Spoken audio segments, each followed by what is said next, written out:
Mapagpalang araw po sa inyong lahat. Ngayon po ay araw ng Linggo, ika-22 ng Marso. Pakinggan po natin ngayon ang mabuting balita ng Panginoon. Pagbasa mula sa aklat ni Propeta Ezekiel. Ito ang sinabi ng Panginoong Diyos. Magpahayag ka, sabihin mong ipinasasabi ko, bayan ko, ibubukas ko ang inyong libingan. Ibabangon ko kayo at iuwi sa inyong bayan. Kung maibukas ko na ang inyong libingan at maibangon ko kayo, makikilala ninyong ako ang Panginoon. Hihingahan ko kayo upang kayo'y mabuhay at ibabalik ko kayo sa inyong sariling bayan. Sa gayon, malalaman ninyo na akong Panginoon ang nagsabi nito at aking gagawin. Ang Salita ng Diyos. Salamat sa Diyos. Salmong Tugunan.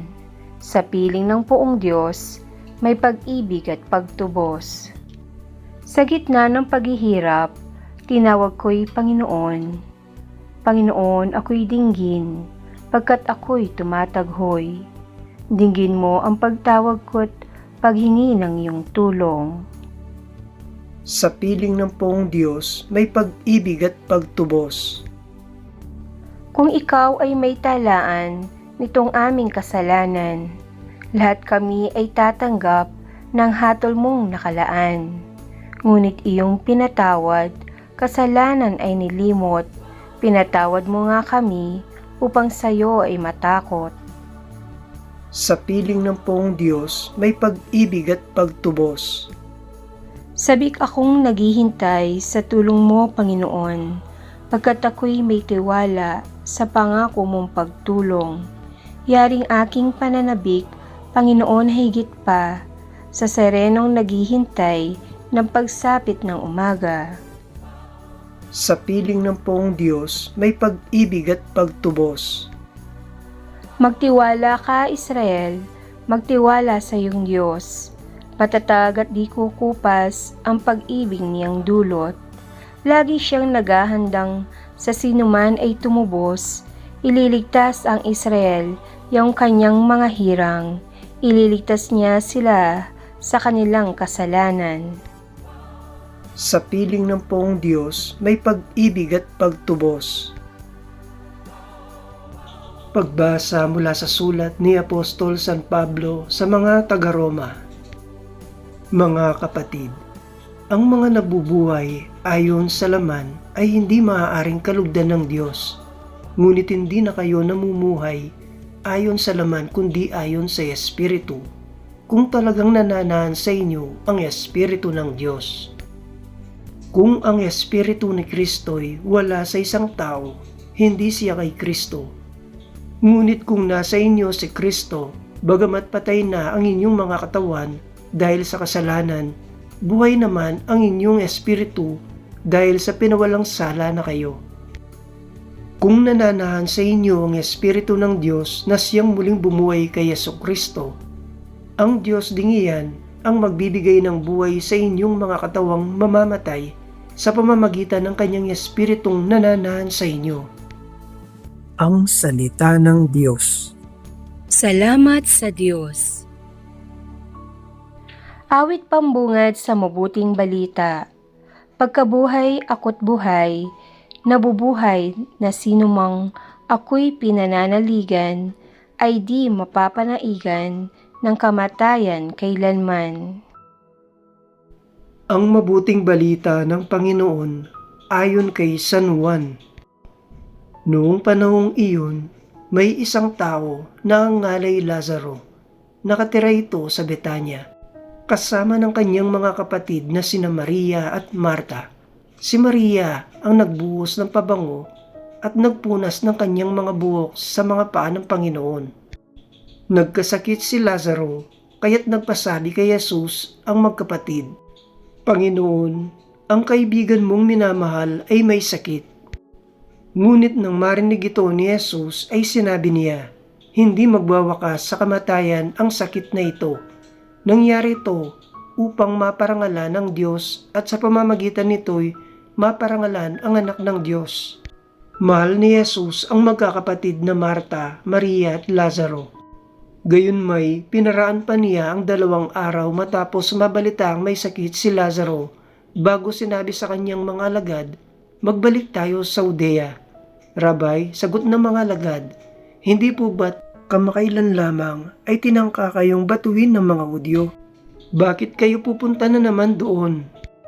Sinabi ni Jesus, "Hindi ba may 12 oras sa maghapon?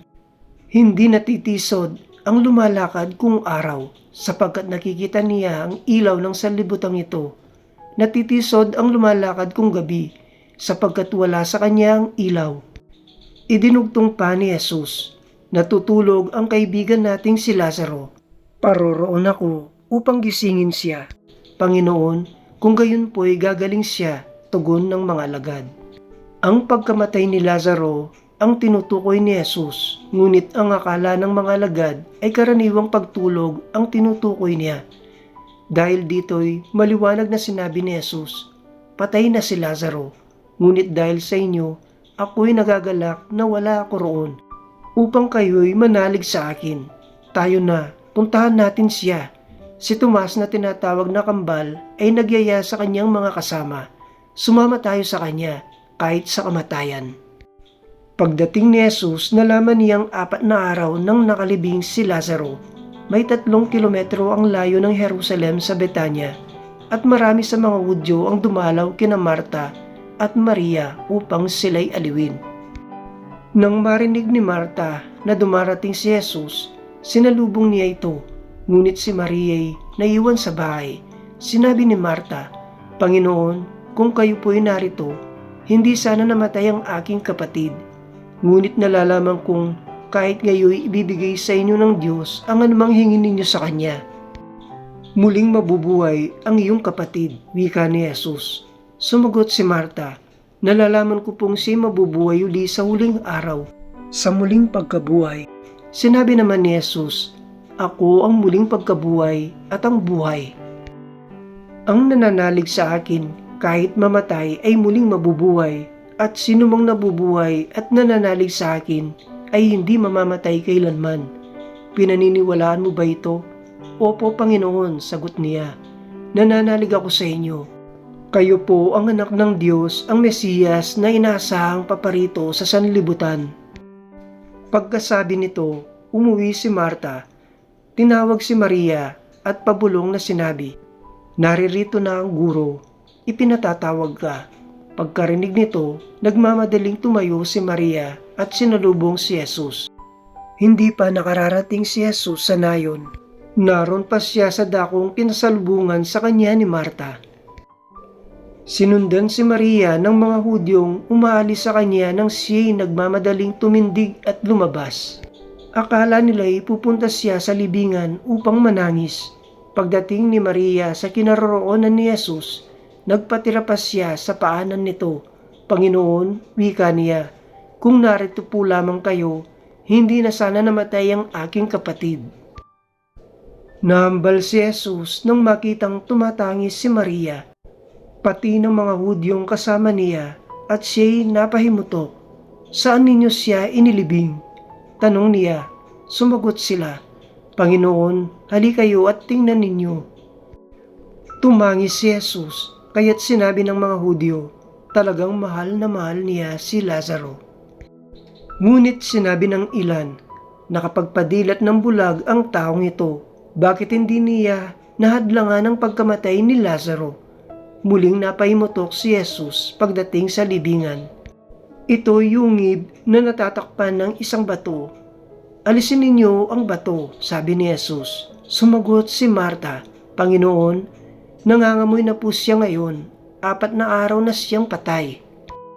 Sinabi ni Jesus, "Hindi ba sinabi ko sa inyo na kung mananalig ka sa akin ay makikita mo kung gaano kadakila ang Diyos?" At inalis nila ang bato. Tumingala si Jesus at ang wika, "Ama, nagpapasalamat ako sa iyo, sapagkat dininig mo ako. Alam kong lagi mo akong dinirinig." Ngunit sinabi ko ito dahil sa mga taong nasa paligid ko upang maniwala silang ikaw ang nagsugo sa akin. Pagkasabi nito, sumigaw siya, Lazaro, lumabas ka. Lumabas nga si Lazaro. Napupulutan ng kayong panlibing ang kanyang mga kamay at paa at nababalot ng panyo ang kanyang muka. Sinabi ni Jesus sa kanila, "Kalagan ninyo siya," at nang makalaya, marami sa mga Hudyong dumalaw kay Maria ang nakakita sa ginawa ni Jesus at nanalig sa kanya. Ang mabuting balita ng Panginoon. Pinupuri ka namin, Panginoong Hesukristo.